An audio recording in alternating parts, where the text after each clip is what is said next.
لیکن اپنی آنکھیں اس طور سے آسمان پر نہیں لگا لینی کہ ہمیں دوسرے اپنے سے نیچے لگنے لگے. یہ بات بڑی تکلیف دہ ہے، لیکن یہ بات ایک حقیقت ہے کہ بہت ساری قوم کی بہت ساری ایسی بہنیں ہیں، انہوں نے اپنی نظروں کو اس قدر بلند کر لیا کہ ان کے رشتے اسی وجہ سے نہیں ہو رہے. اپنا سٹیٹس اور جو کچھ خدا نے ان پر کرم کر کے انہیں دیا تھا، انہوں نے اپنے آپ کو اتنا بلند کر لیا ہے کہ انہیں کرسچنز کے اندر اپنے لیول کا کوئی بندہ دکھائی نہیں دیتا. وقت ایسا آتا ہے کہ پھر انہیں غیر قوموں کے اندر جا کر شادی کرنی پڑتی ہے. وجہ کیا ہے؟ اپنی نظر کو اس قدر بلند کر لیا ہے، اپنے آپ کو اس قدر بلند کر لیا ہے کہ کوئی ان کے مقابل، کوئی ان کے لیول کو انہیں دکھائی نہیں دینے لگتا. ہم نے اپنے آپ کو اعتدال سے دیکھنا سیکھنا ہے. پولس کہتا ہے کہ اس توفیق کی وجہ سے، اس اختیار کی وجہ سے جو رسول ہوتے ہوئے مجھے ملی ہے، جو اختیار خداوند کا رسول ہوتے ہوئے مجھے ملا ہے، میں اس اختیار کو استعمال کرتے ہوئے کلیسیا کو وہ یہ کہہ رہا ہے کہ جتنا سمجھنا چاہیے کوئی اپنے آپ کو اس سے زیادہ نہ سمجھے. اگر ہم اپنی تعلیم پر فخر کرتے ہیں کہ جی میں تو اچھی یونیورسٹی کے اندر پڑھا ہوں، اچھے کالج کے اندر پڑھا ہوں، میری تو تعلیم بہت اچھی ہے، میرے تو لیول کا کوئی بندہ نہیں ہے، میرے عزیزو یہ ہم ایک ایسے تعلیمی نظام پر فخر کر رہے ہیں جو آلریڈی ابلیس کے قبضے کے اندر ہے. ہمارے ملک کے اندر جو ایجوکیشن سسٹم مشنری خدا کے خادموں نے اسٹیبلش کیا تھا، ہمارے اسکول اور ہمارے کالجز آج اس جگہ پر نہیں ہیں. یہ افسوسناک بات ہے لیکن یہ حقیقت ہے.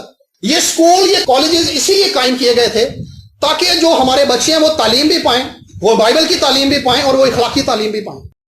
لیکن یہ بات جو ہمارے مشنری کالجز اور اسکول ہیں ان کا سلوگن بن گئی ہے کہ جی ہم لبرل ہیں، ہم آزاد خیال ہیں، ہم آزادی کے ساتھ چلتے ہیں.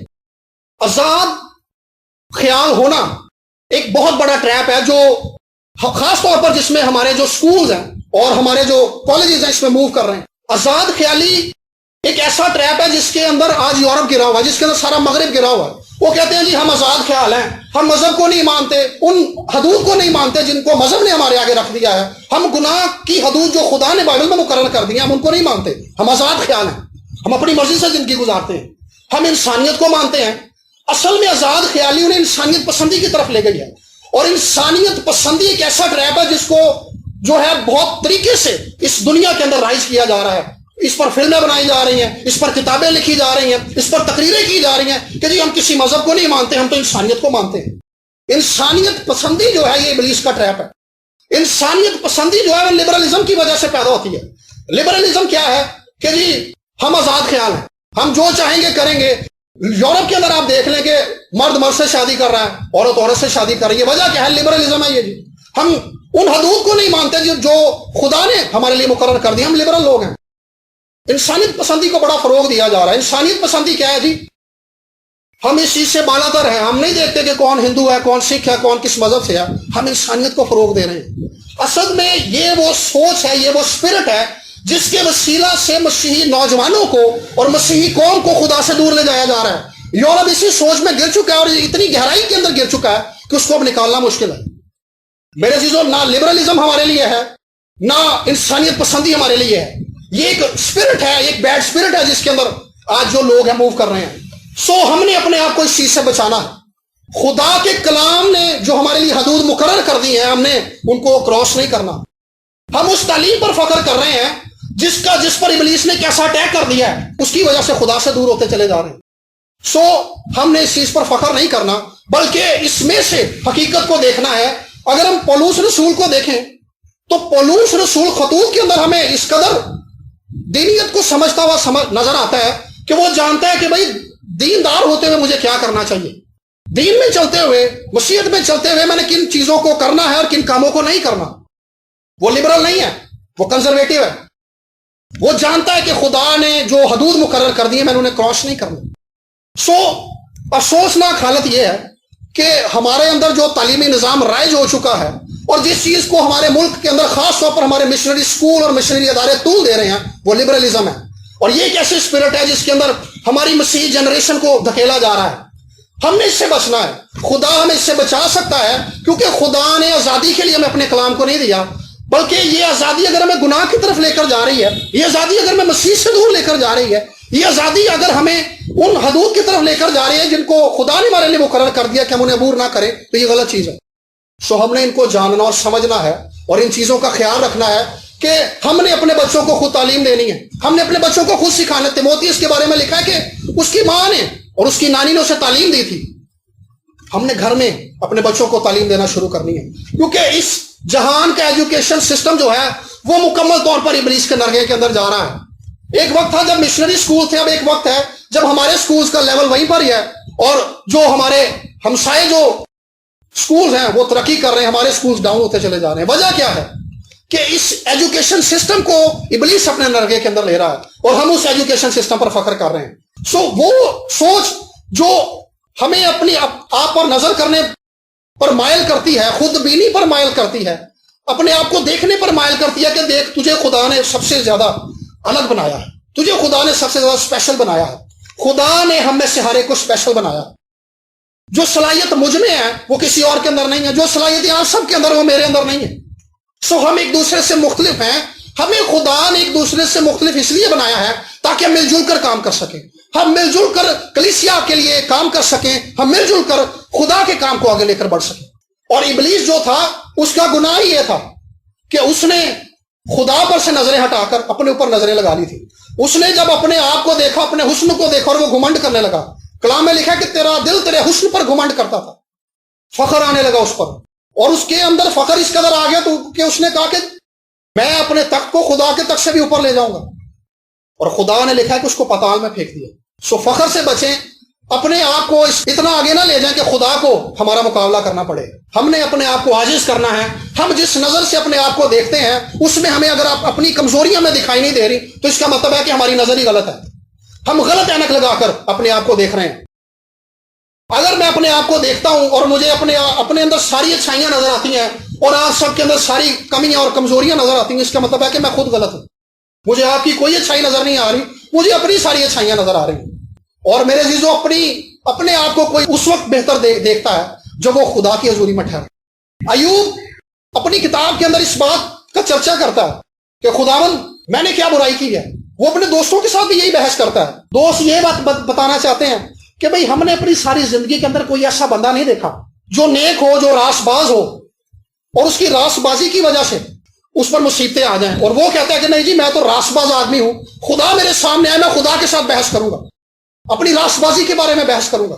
اسے اپنی ساری اچھائیاں نظر آ رہی ہیں, لیکن جیسے ہی خدا پاکیزگی میں اس کے سامنے آتا ہے وہ اپنے آپ کو عاجز کرتا ہے, کہتا ہے میں خاک اور راکھ پر بیٹھ کر توبہ کرتا ہوں. جب ہم اپنی نگاہیں خدا سے ہٹا کر اپنے اوپر لگاتے ہیں ہمیں اپنا آپ اچھا نظر آنے لگتا ہے, لیکن ہم نے اس آئینے میں اپنے آپ کو دیکھنا ہے, وہ آئینہ جو خداوند کا کلام ہے.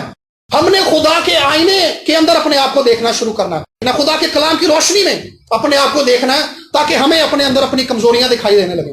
جب کسی ایماندار کو یہ لگنے لگے کہ بھئی میں پرفیکٹ ہوں, میرے اندر کوئی کمزوری نہیں ہے, میں تو کلام بھی بڑا اچھا سناتا ہوں, میں تو گفتگو بھی بڑی اچھی کرتا ہوں, میرے سے تو سارے کچھ خوش ہیں, اس کا مطلب یہ ہے کہ سب سے غلط ہی وہ ہے. ہم نے اس چیز سے بچنا ہے. اور اگر پولس کہتا ہے کہ اگر کوئی فخر کرے تو وہ اس بات پر کرے کہ مسیح یسوع کی صلیب جس پر اس نے اپنی جان دی ہے, فخر کا باعث صرف وہ ہے. ہم نے اپنی صلاحیتوں پر, اپنی نعمتوں پر اور اپنی عادات پر, اور جو کچھ خدا نے ہمیں دیا ہوا ہے اس سب پر فخر نہیں کرنا. اگر فخر کرنا ہے تو ہم نے فقط یسوع کی صلیب پر کرنا ہے. اور آج یہ بات میرے لیے بھی ہے کہ جب میں اپنے آپ کو دیکھتا ہوں تو کیا اس بات کو یاد رکھتا ہوں کہ اعتدال کے ساتھ میں اپنے آپ کو دیکھوں, اس آئینے کے اندر میں اپنے آپ کو دیکھوں جو خدا کا کلام مجھے دکھا رہا ہے. اگر کوئی بندہ, سپوز میں ہی ہوں, میں اپنا جو موازنہ ہے وہ بھائی صاحب کے ساتھ کر رہا ہوں, تو میرا بھائی کے ساتھ کوئی موازنہ نہیں ہے کیونکہ بھائی کو خدا نے اپنی جگہ پر پرفیکٹ بنایا. اگر میں اپنا موازنہ مسیح کے ساتھ کرتا ہوں تو پھر مجھے پتا چلے گا میرے اندر کمزوریاں کتنی ہیں. ایک ایماندار کا جو کمپیریزن ہے وہ لوگوں سے نہیں ہے. ایک ایماندار کا کمپیریزن اپنے بہن بھائیوں اور رشتہ داروں سے نہیں ہے. ایک ایماندار کا کمپیریزن جو ہے وہ یسوع کے ساتھ ہے, اس کا موازنہ یسوع کے ساتھ ہے, کیونکہ ہم نے اس کی مانند بننا ہے. اور اگر ہم اس کی مانند نہیں بن پا رہے اس کا مطلب ہے کہ ہم تو کمزور ہو گئے, ہم تو غلط ٹریک پر جا رہے ہیں. ہم نے اپنے آپ کو درست طریقے سے دیکھنا سیکھنا, اور یہ ایک اہم بات ہے جو مسیح میں چلتے ہوئے ہم نے سیکھنی ہے, جس پر غور کرتے رہنا ہے اور ڈرتے اور کامتے ہوئے اس بات میں چلتے رہنا ہے کہ خدا ہم سب پر, مجھ پر, آپ سب پر یہ فضل کرے کہ ہم سب خدا کے کلام کی روشنی میں اپنی حقیقت کو دیکھنا سیکھ لیں کہ ہم کس جگہ پر ہیں. خدا آپ سب کو بڑی برکت دے.